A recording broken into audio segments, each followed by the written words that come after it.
है ना, अंधा आगे ढोल बाजे और अंधा पूछे ये डमडमी क्या है। यूक्रेन के साथ कुछ वैसा ही हो गया है। नाटो में शामिल करने के मामले में अब अमेरिका ने ना कह दिया है यूक्रेन को। जानेंगे क्या है मामला। तो वहीं दूसरी तरफ यूरोप मांग रहा है भारत से जहाज, जल्दी भेजो, हमें यहाँ बहुत दिक्कत हो रही है। जानेंगे जियोपॉलिटिक्स में क्या कुछ चल रहा है। आइए जानते हैं इन खबरों को विस्तार से। माने ये तो हद पार हो गई।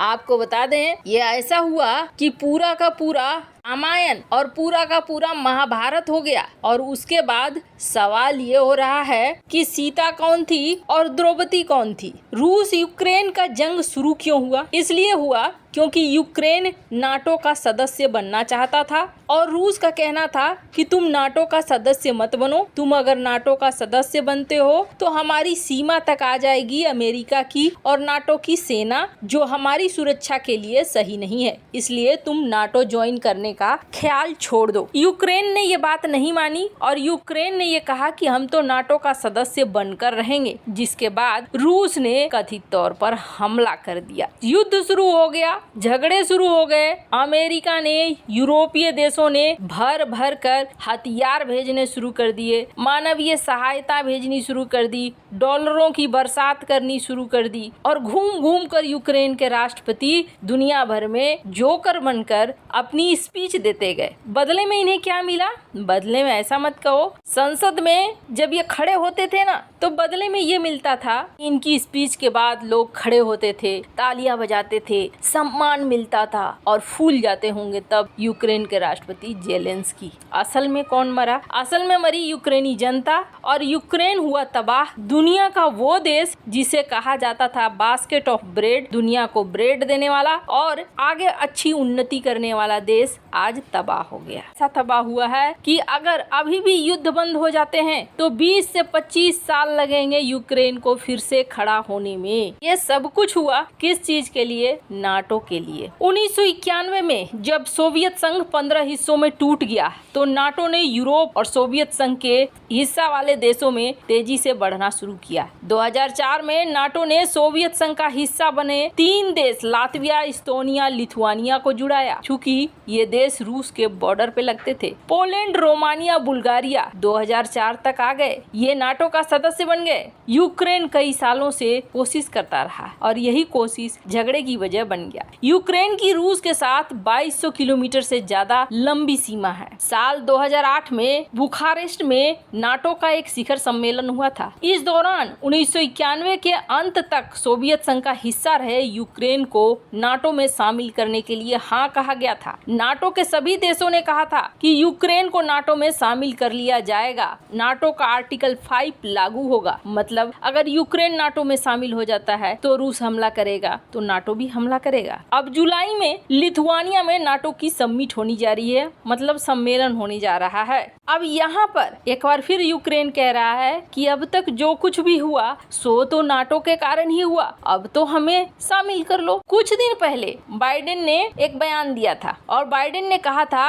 कि जो भी समस्याएं आएंगी यूक्रेन के नाटो सदस्य बनने के रास्ते में, उन चुनौतियों को हटा देगा अमेरिका। तब इन्होंने कहा था कि जो भी प्रक्रिया होगी ना उस प्रक्रिया को हम तेजी से पूरा करेंगे, ज्यादा देर नहीं लगने देंगे। लेकिन अब बाइडेन ने अपनी बात से पलटी मार दी है। अमेरिका के राष्ट्रपति जो बाइडेन ने यूक्रेन को लेकर एक बड़ा बयान दिया है। उन्होंने कहा है यूक्रेन को नाटो की सदस्यता दिलाने के लिए कोई स्पेशल इंतजाम नहीं किया जाएगा। यूक्रेन को हमारे भरोसे नहीं रहना चाहिए।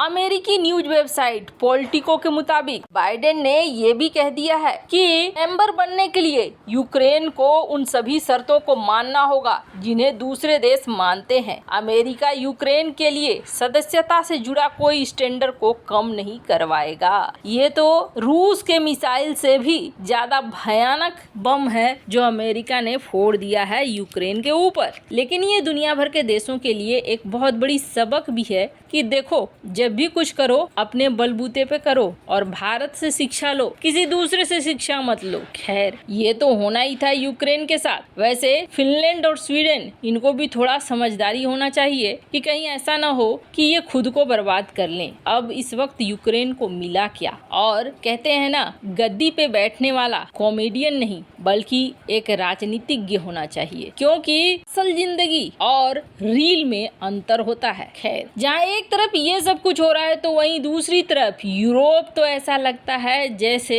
अब औंधे मुंह गिर गया है। वैसे औंधे मुंह गिरने का कारण है यूरोप जो कभी हर चीज में आगे हुआ करता था, वो यूरोप इस वक्त युद्ध, आर्थिक समस्याएं और जरूरत से ज्यादा होशियारी में फंसा हुआ है। स्थिति ऐसी आ गई है कि ये अब न तो अपनी अर्थव्यवस्था को संभाल पा रहे हैं और न ही अपने घरेलू हालात। पर इन सब में भारत के लिए एक बहुत अच्छी बात हो रही है, बहुत अच्छी खबर भी है। अब तक ऐसा देखा गया है कि यूरोपीय देश जो होते थे वहाँ से अगर कोई सामान आता था तो हम लोग कहते थे कि अरे ये तो यहाँ से आया है, ये बहुत अच्छा होगा, इसकी टेक्नोलॉजी बहुत अच्छी होगी। भारतीय सामानों के बारे में ऐसी ही राय दुनिया भर में फैलाई गई थी और ऐसा दिखाया गया था भारत कुछ भेज ही नहीं सकता है। इस यूरोप में एक देश है जिस देश का नाम है नॉर्वे। नॉर्वे वो देश है जो पूरे यूरोप को मानो आप तो जहाज की सप्लाई करता रहता है। पूरे यूरोप को कार्गो शिप से लेकर वेसल्स तक हर चीज देता है। ये ड्राई कार्गो हो गए या फिर वेसल्स हो गए, उन चीजों को